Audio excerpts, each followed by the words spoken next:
I have officially passed my first medical school exam. Want to find out how I was able to handle everything? Hi everyone, and welcome to this week's YouTube video. And we are going to talk about everything that has to do with studying for a test, time managing, any situations you have. And let me tell you, this 3 weeks first exam was crazy. So I have officially passed my first Foundations of Medicine exam, and we have our next one in about a week and a half, which that's a problem for in a week and a half. But in the meantime, right now, I did a Q&A on Instagram and I got a couple questions, and I wanted to go ahead and talk to you guys about how I studied for this test, my time management, anytime you're gonna feel some type of way, all the resources that the school offers. So I hope you guys enjoy this video. Don't forget to subscribe to my channel, like this video, and go ahead and comment down below if any of my tricks and tips are going to be helpful. So let's start on the first question I got on the Q&A. It says, how difficult were your MS1 exams, and would you say your workload is stressful? Well, I just started medical school, so I have not taken 500 exams. I only took one exam because how St. George's University works is we're gonna have our curriculum is broken down into like systems, and we're gonna study each system separately. Right now we're in the Foundations of Medicine, and Foundation of Medicine is broken down into two parts. We have Foundation of Medicine 1 and then Foundation of Medicine 2, which is what I am doing now. I passed my Foundations of Medicine 1 exam, which is the one I did like 2 weeks ago.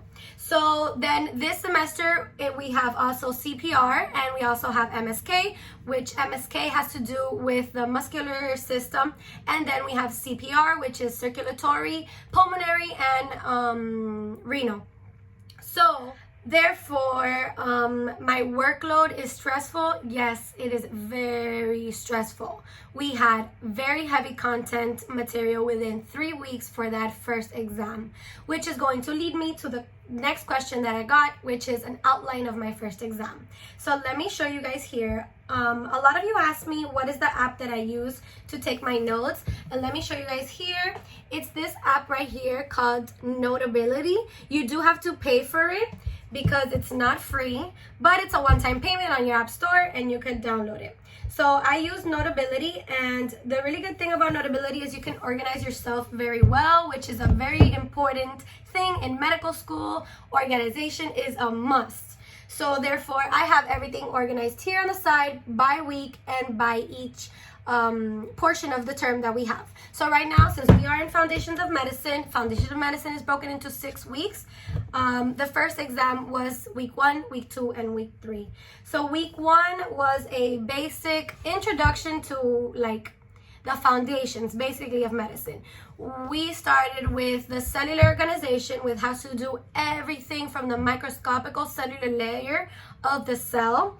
We did homeostasis, which is how our body is going to regulate to maintain a steady state. Then we had osmolarity and tonicity, which is the pressure of volume of water within our body, and how our body can have that homeostatic steady state, and how the water movement within our cells occurs. We also did action potential. Action potential refers to how our body sends signals and what is the whole process that happens with the change of ion channels in order to produce those impulses across our cellular tissues, our neurons. This is just how our body sends signals across. We then did the epithelium, and in this lecture we also had a little bit of embryology. And basically our body has 4 main types of tissues. We have epithelium, connective, muscular, and nervous tissue. And basically we started with epithelium, which is everything that includes the skin, all the inner linings of our organs, and so forth. So that was a really heavy histology section. On the next part, we had DNA replication. So how our cells replicate is very important, and this was all about the process of regulation.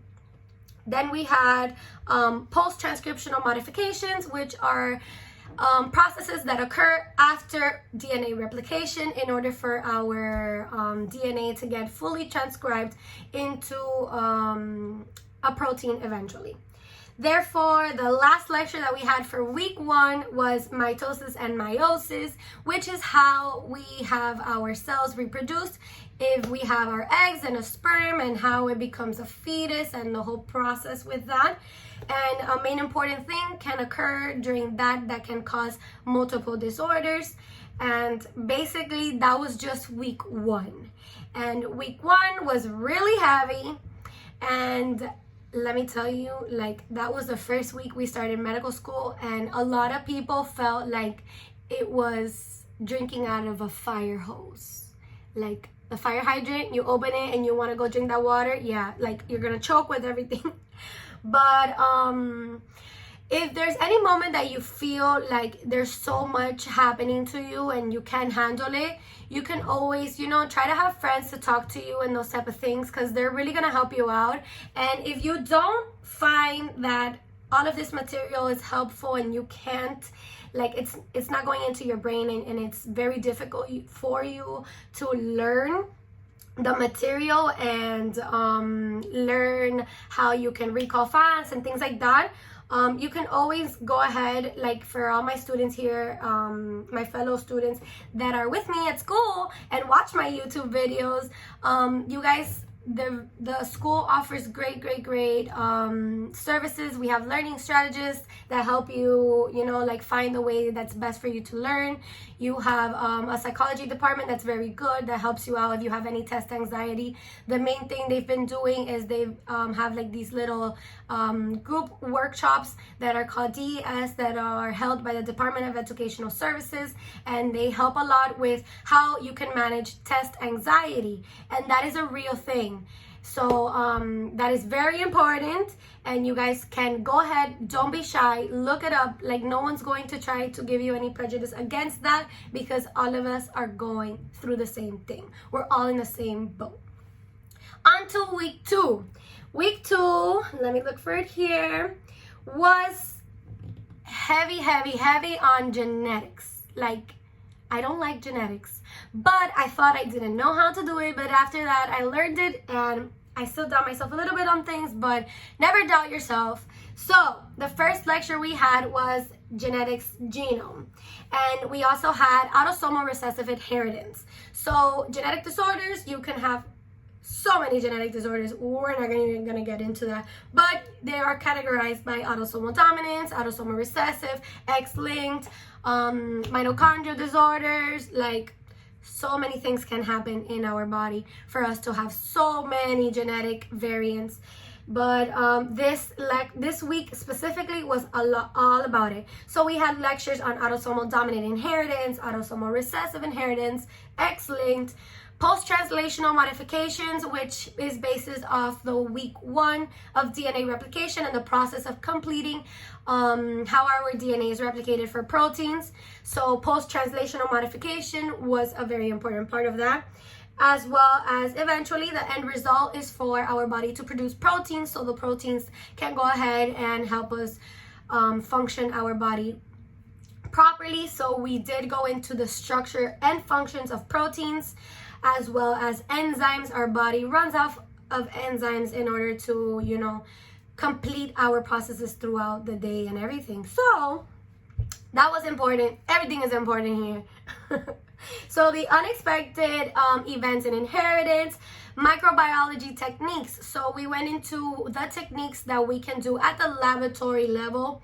Obviously, I'm going to be a doctor. I don't want to know all these techniques in the laboratory. I don't want to know how they do them, but we need to know what we're doing, because we're going to be sending out what tests we would like to do in order to identify if a patient has a specific type of disorder, and if their family has a history, we know that there is a higher probability, and you have to send out a test that you can actually find a diagnosis for, and not test for something that you won't have a cure for. And the last main thing was signal transduction, which is the process of how our body and our enzymes are going to form signals throughout the body, so those processes can occur. On to the last week, which was Week 3, this one was pretty easy for me. My first week was more difficult because, of course, like, it was crazy going into it. But week 3 was pretty easy. We went into we only had 3 lectures that week because we had a lot of IMCQs, because IMCQs are multiple choice question sessions that we have, and are only multiple choice questions that the professors prepare for us, and which is really, really helpful because you can actually put in the application of what you're learning and your lectures give you. So on week 3, we had cell adaptation, which is how our body adapts to some type of injury, if it's going to go through necrosis or apoptosis and so forth. We also had clinical enzymology. We had apoptosis and necrosis and secondary messenger cascades, which is all the receptors that our body has in order for when you have an enzyme bind to that, so many signals can be sent out. So basically that was the outline completely for our first exam, and let me tell you, these lectures were very heavy in content, so you had to know your material. And of course, after you know the material, it's not just knowing the material, you got to be able to apply that when you have questions. So it's going to lead me to the next question, which is how do I study, and like exactly, do I watch my lectures at 3 times speed or do I do practice questions? Well, our lectures, we have 2-hour lectures every day, and before those lectures we have something called DLAs, which are direct learning activities, which are fair game for our exams. So it's even extra material that goes onto our tests, and we need to know that as well. So these videos can be 1 video, 2 videos, 3 videos, 30 minutes long, 15 minutes long, who knows. I actually do not watch them at 3 times speed because I watch them normal. If the professor speaks a little bit slow, then I'll go ahead and increase the speed on those videos. But overall, I do not watch them any faster because I'm trying to understand the material, not just trying to memorize it. I'll memorize everything else, like drugs and diseases and stuff like that. But overall, I just watch them at regular speed, and I pre-read my lectures. When I pre-read my lectures and the directed learning activities, I take my own notes. Of course, the PowerPoints are going to have a little bit extra materials, so I try to summarize whatever I read, and each section, I go ahead and take my own notes. And I do that before my lecture. When my lecture comes, I am doing like a extra post reading, and the professor is explaining things, and they're gonna put it out on a different point of view, and they're gonna add little extra notes, and I go ahead and add that on my notes. After we finish going to lecture, I always like to do post reading, which I always do that with my friend, and we always do it like out loud. It's better for us, and we can like have an active recall. So I try to teach it to her, she tries to teach it to me, and vice versa, and it's really helpful. And another main thing that we do is whiteboarding. Normally the school has really, really big whiteboards. We have our own. Like I have them here, like you can see. These are my iGeneric receptors. They're a little bit erased, but we do whiteboarding and we write it all down. We try to do this with objects that are super high yield. For example, this week's has been all of our receptors in our body and what they do with our autonomic system. After that, we try to do Anki in the afternoon, at night while like we're eating. And Anki is a very like Quizlet type of program, which is like a flashcard thing, is very active recall.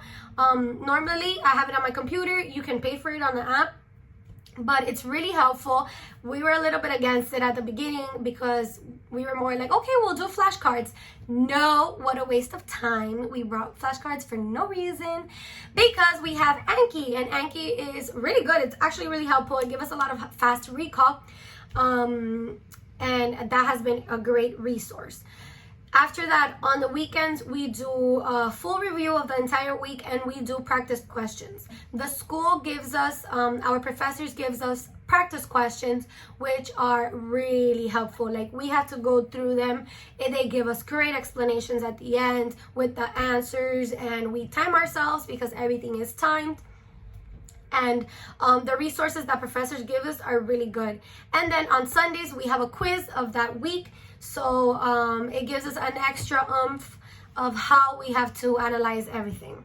So basically, it's really heavy. You have to try to, be able to have your mind fresh every morning so you can learn other drugs that we have. Like this week, our pharmacology sections are really heavy. We've had, I think, like 50 drugs so far in one lecture. And that's a good thing that I do as well, is what is diseases as what is drugs. Since I do notes and I have them everywhere, I create one page with all my diseases and I create one page with all my drugs, so I can learn all my drugs together and all my diseases together, and then my notes separate, which is very helpful because if I want to know a drug, I go straight to my drug list and I know, okay, this drug is going to inhibit acetylcholine and etc. So I hope that answers that question. Another question that I had was, how does it feel having to learn a lot? It looks overwhelming having to retain a lot of information. It is very overwhelming, let me tell you, because even though you read something and you think you know it, when you go apply it, you're like, oh my God, I actually already, I remember learning this, but I don't remember. So it's things that, practice questions give you that ability to know what you're doing and what you're learning. So it's very helpful. You always have to try to maintain calmness and, take breaks. It's not always about studying. So we do like group studies, and we have a lot of going back forth conversations and discussions with our friends that help a lot. So mainly it is very overwhelming, but I mean, you have to do it. There is no choice. There's new material every day, back to back to back to back, and the only time you have to review everything would be on that weekend.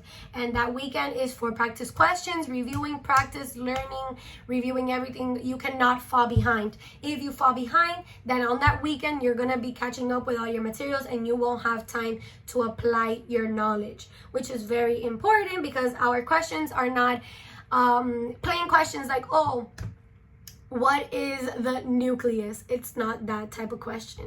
They're going to give you a whole vignette of a patient with X type of symptoms, with this type of blood pressure, and they're going to give you a whole scenario, and you have to identify. They're talking about the nucleus, then they're going to ask you what type of function is going to be damaged and things like that. So you actually have to know what does the nucleus do in order for you to answer that question.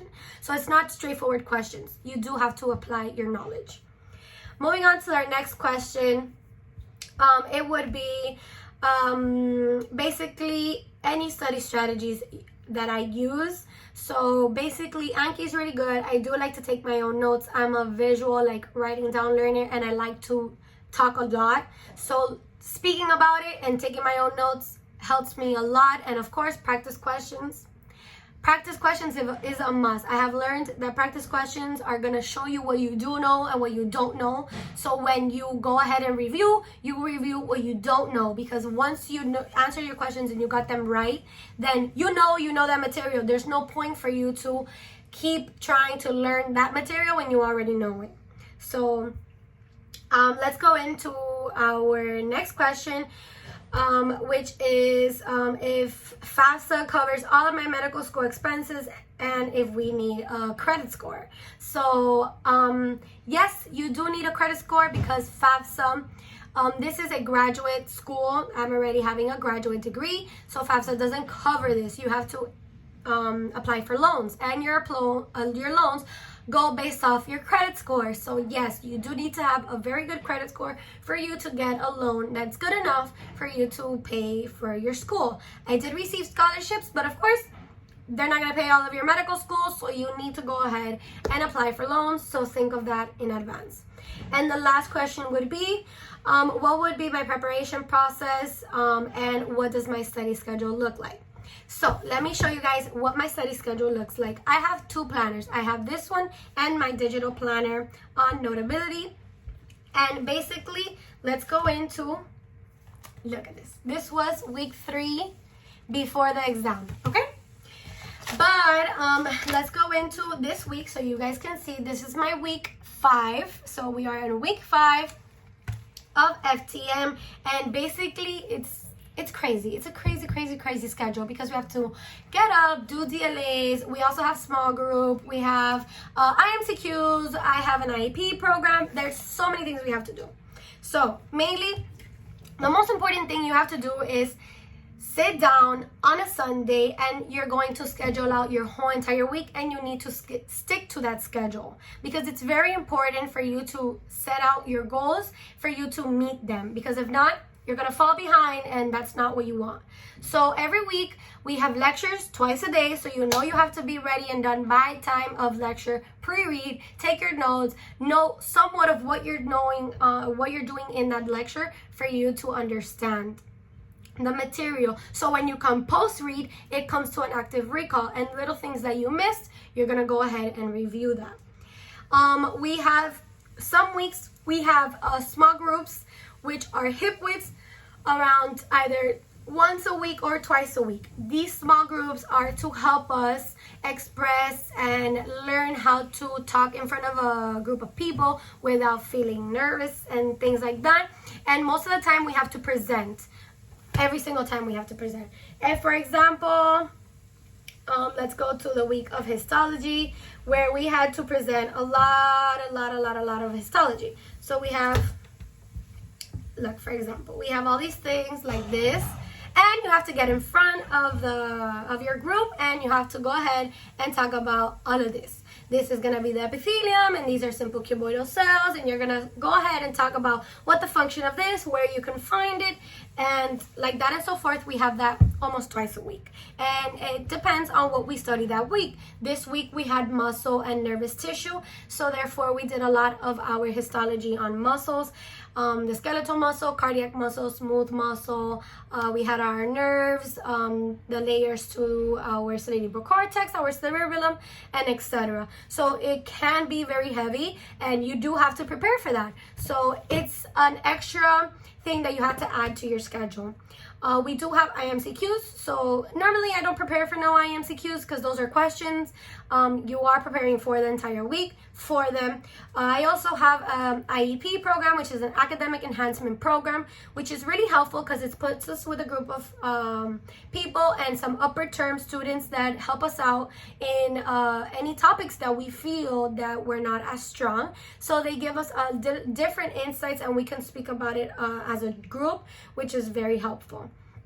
And then of course you have to go ahead, add your sleeping time, add your eating, exercise time is very important, and doing things for fun. So overall you have to set down a schedule, and that is very important, and you have to stick to it, because if not, trust me, your time management is gonna go out the door, and it's very important to stay on top of things. So I hope this has answered everyone's questions, and I am officially happy that I have finished this exam, but these past 3 weeks I have another exam, so I need to forget about what I had last exam and focus on to the next exam, which is literally in like a week and a half. So I hope you guys enjoyed this video. I hope you guys go ahead, subscribe to my channel, and I hope you guys have a wonderful day.